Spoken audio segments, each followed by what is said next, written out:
My name is Diane. I'm 55. I work as an accountant in Columbus, Ohio, which means I spend my days finding what doesn't add up. I've been thinking about that, the professional irony of it, for the past 8 months. My father died 14 months ago.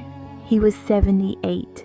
His name was William, but everyone called him Bill, and I've never in my life heard anyone say that name without following it with something kind. He was in every room he entered, the most beloved person in it. I want to tell you what I found in his house and what it cost me to understand it.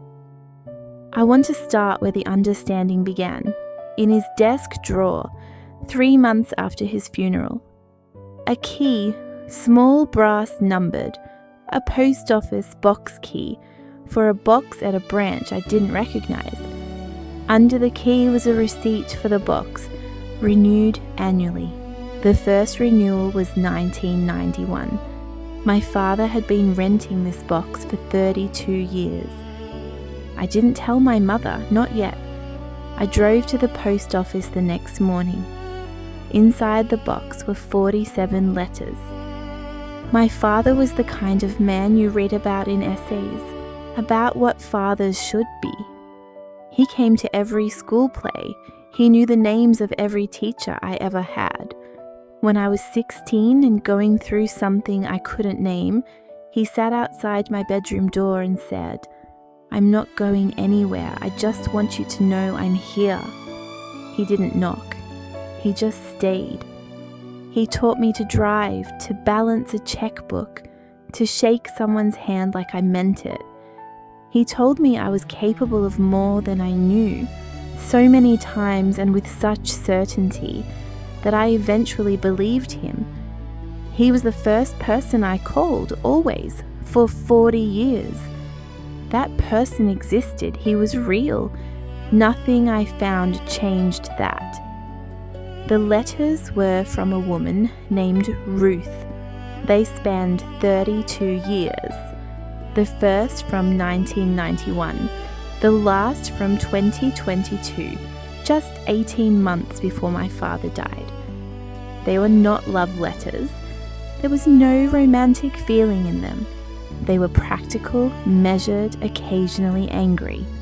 The letters of someone reporting in from a distance because she felt she was owed at least that much.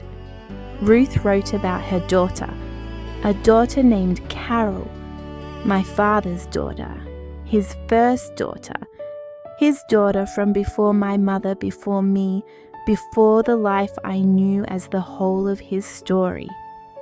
From the letters, I pieced together what happened. My father had been with Ruth in his early 20s in Pittsburgh. When Carol was born, when my father was 23, something in him failed to hold. Ruth just wrote in the flat language of someone who had processed this for decades. "You left when she was 3. You said you'd come back and get settled and then send for us. You never came back." He never came back. He moved to Columbus. He met my mother. He had me. He built the life I knew. Carol grew up in Pittsburgh, waiting for a father who had already started over. The letters Ruth sent were not pleas. That's what surprised me most. Mostly they were reports, updates, as if Ruth had decided that whatever else he had forfeited, he would at least know what he missed. Carol learned to ride a bike in 1994. Carol won a spelling bee in 1997. Carol graduated high school with honors. Carol got married and then divorced. Carol's son was born in 2006. Ruth wrote all of it, and she received, as far as I can tell, almost nothing in response. He kept every letter she sent. He just never wrote back. I sat in the car outside the post office for a long time. I thought about my father sitting outside my bedroom at 16, how he said, "I'm not going anywhere." and I thought about Carol at 3 years old in Pittsburgh, waiting. The distance between those two images, the father who stayed and the father who left, was the same man, the same hand, the same voice, the same certainty. He knew how to stay. He had demonstrated it for 40 years with me, which meant the leaving was not an inability. It was a decision, and I didn't know what to do with that. I didn't tell my mother. She's 77. She loved him for 51 years. She is still in the early, raw stages of a grief that I don't want to complicate with this. What I did instead was search for Carol. It wasn't hard. Carol had her own social media. She's a retired nurse. She lives in a suburb of Pittsburgh. She has one son named Daniel. I messaged her on a Tuesday in February. I said, "I think we share a father. I'd like to talk." Carol responded 3 days later. She wrote, "I've been wondering when this would happen. I didn't know it would be you. I thought it might be a lawyer." We talked on the phone that Saturday. 2 hours. Her voice is lower than mine.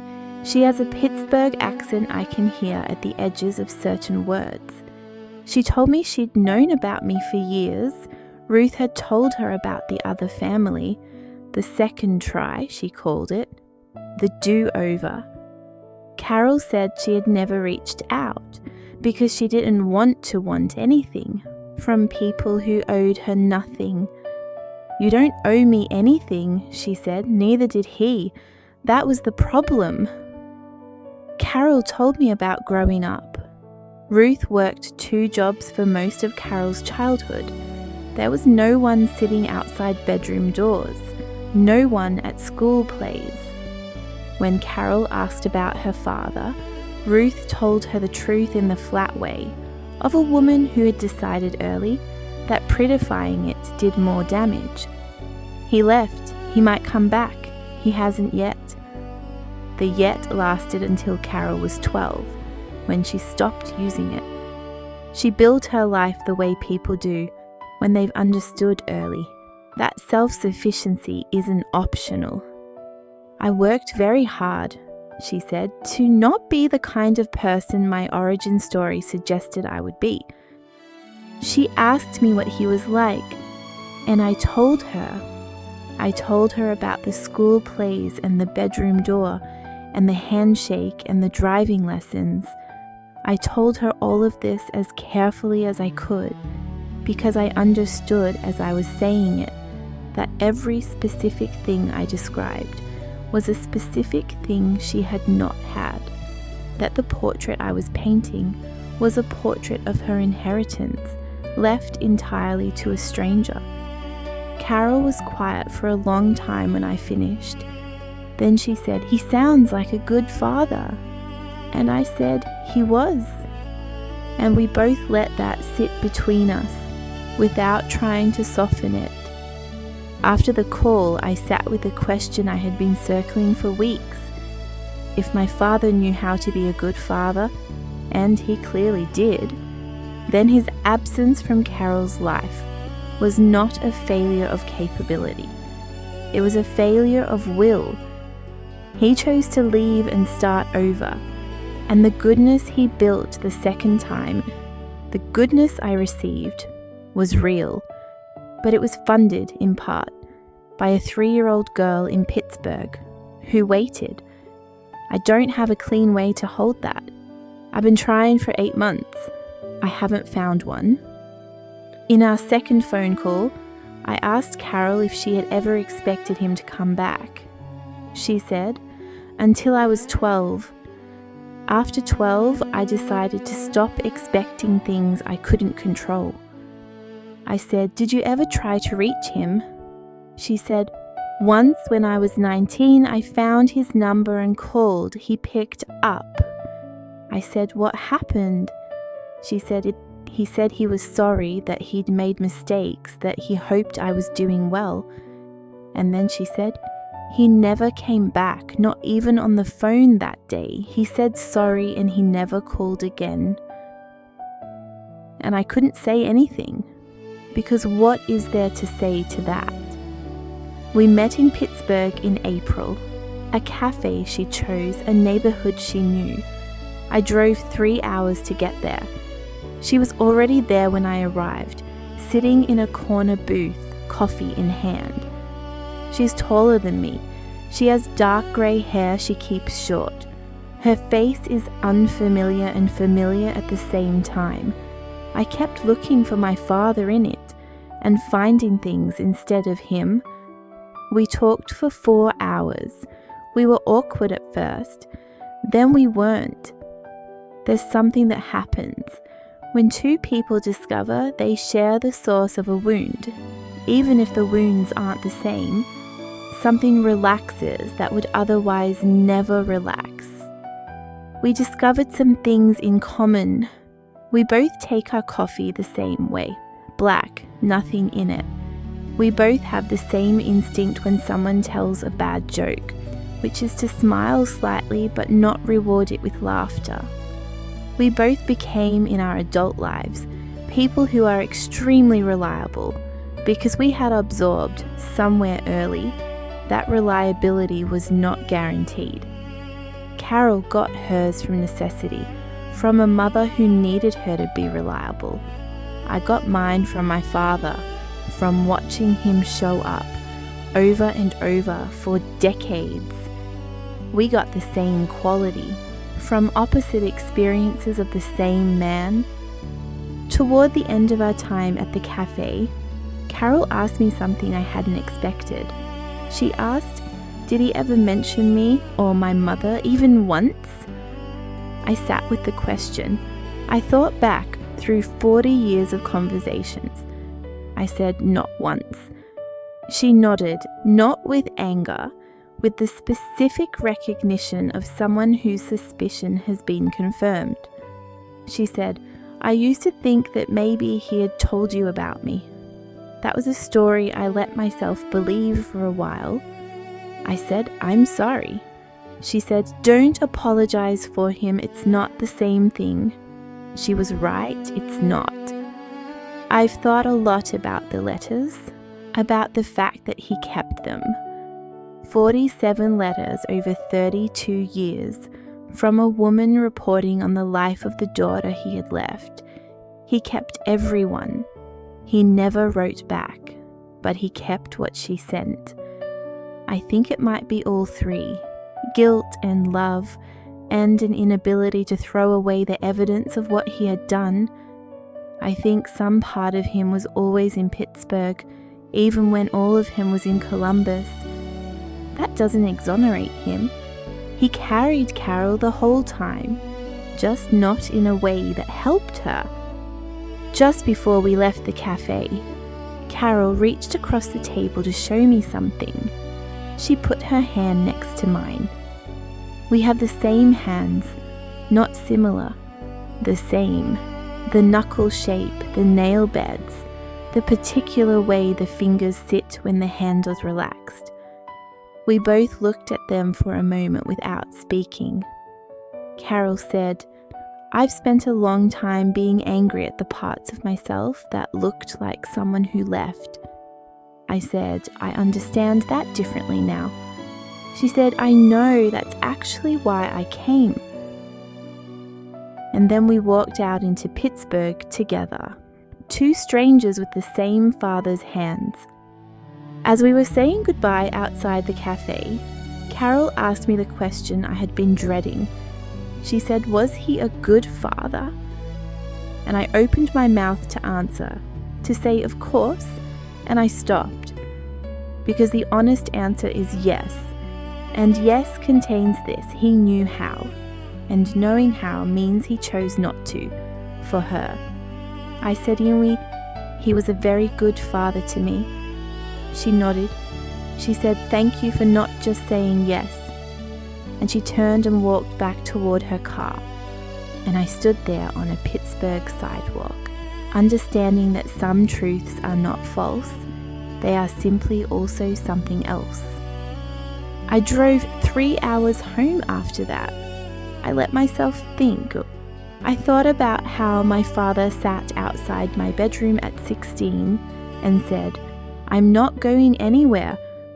I thought about Carol at 12 saying the yet in "he hasn't come back yet" for the last time. And I thought, was that teaching genuine?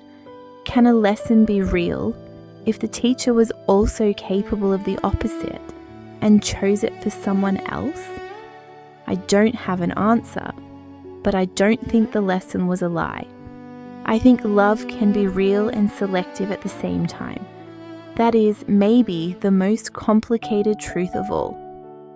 There's a pattern in psychology called compartmentalization, the ability to separate one's life into distinct, non-communicating sections so that behaviors in one section don't interfere with those in another. My father was apparently exceptional at this. He had Carol in one compartment, he had us in another. He kept the letters because the compartment with Carol was never empty. It just never opened. And there's something I think of as selective redemption. A person can fail significantly, wound someone and walk away, and then redirect that capacity for commitment towards someone else. Not fix the original wound, start fresh. My father redeemed himself as a father, just not to the first person he'd failed. I keep returning to the same two things I cannot simplify. The first, my love for my father is real. It is not diminished by what I know now. The second, Carol's loss is real. It is not mitigated by the fact that my father was good to me. Both of those things are true. They don't cancel each other out. They coexist, and they will coexist for the rest of my life. I am learning slowly that some of the most important things do not resolve. They just become part of what you carry. Carol and I have been in touch since Pittsburgh. Carefully. We text sometimes, not often.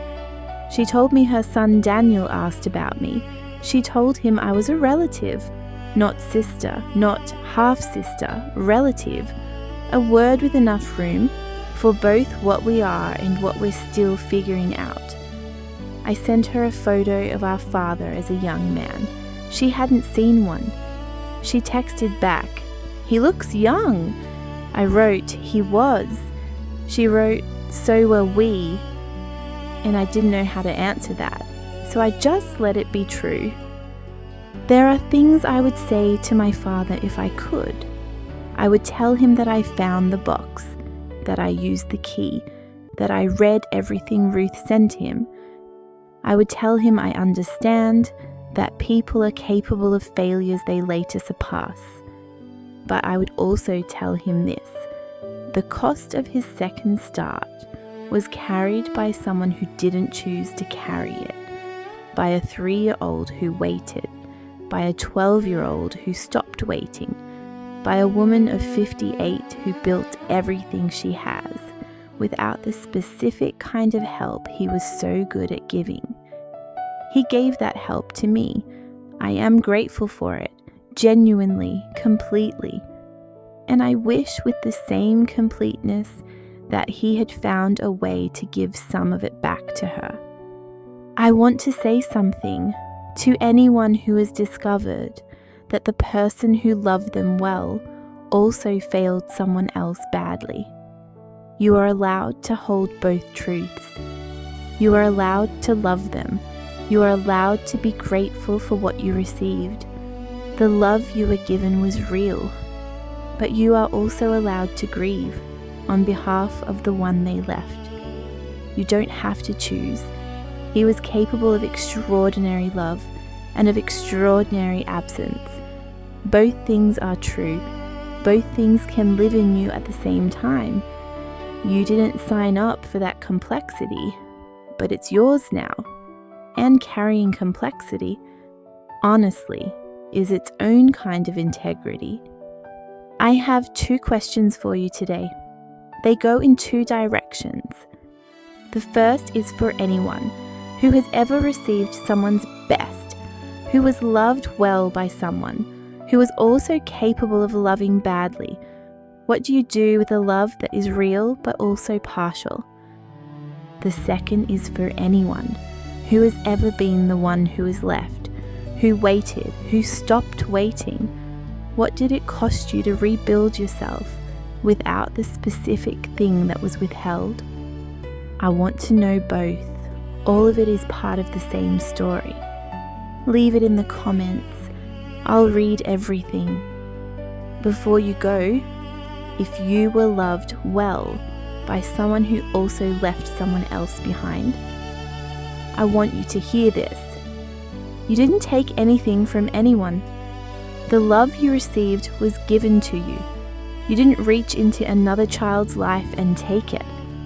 He gave, he chose. That was his to give and his to withhold. The weight of his choice is not yours to carry. But if you're carrying it anyway, if you find yourself grieving on behalf of someone whose face you're only just learning, that is not a burden. That is evidence that you are paying attention, that you are large enough to hold more than one truth about someone you love. That is not small. That might be one of the most important things a person can learn to do